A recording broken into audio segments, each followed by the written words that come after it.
What's up, guys, and welcome back to my reading journey. Hope you're all doing absolutely fine. And today, as usual, we're gonna continue with the book by Seneca on the firmness of the wise man. It's gonna be the 13th chapter, so let's get started. What then is there to prevent your believing this strength of mind to belong to the wise man, when you can see the same thing existing in others, though not from the same cause?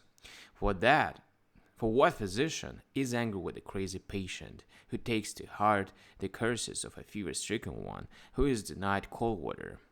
The wise man retains in his dealings with all men this same habit of mind which the physician adopts in dealing with his patients, whose parts of shame he does not scorn to handle, should they need treatment, nor yet to look at their solid and liquid evacuations, nor to endure their reproaches when frenzied by disease. The wise man knows that all those who stirred about in purple-aged togas, healthy and embrowned, are brain-sick people, whom he regards as sick and full of follies. He is not therefore angry, should they in their sickness presume to bear themselves somewhat impertinently towards their physician, and in the same spirit as that in which he sets no value upon their titles of honor or of honor, he will set but little value upon their acts of disrespect to himself. He will not rise in his own esteem if a beggar pays his court to him, and he will not think it an affront if one of the dregs of the people does not return his greeting. So also he will not admire himself even if many rich men admire him. For he knows that they differ in no respect from beggars, nay, are even more wretched than they. For beggars want but a little, whereas rich men want a great deal. Again, he will not be moved if the king of the Mads, or Attalus, king of Asia, passes by him in silence with scornful air when he offers his greeting.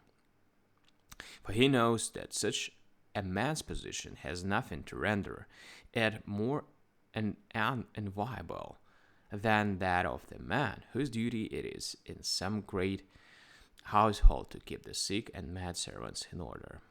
Shall I be put out if one of those who do business at the temple of Castor, buying and selling worthless slaves, and does not return my salute, a man whose shops are crowded with throngs of the worst of bondmen?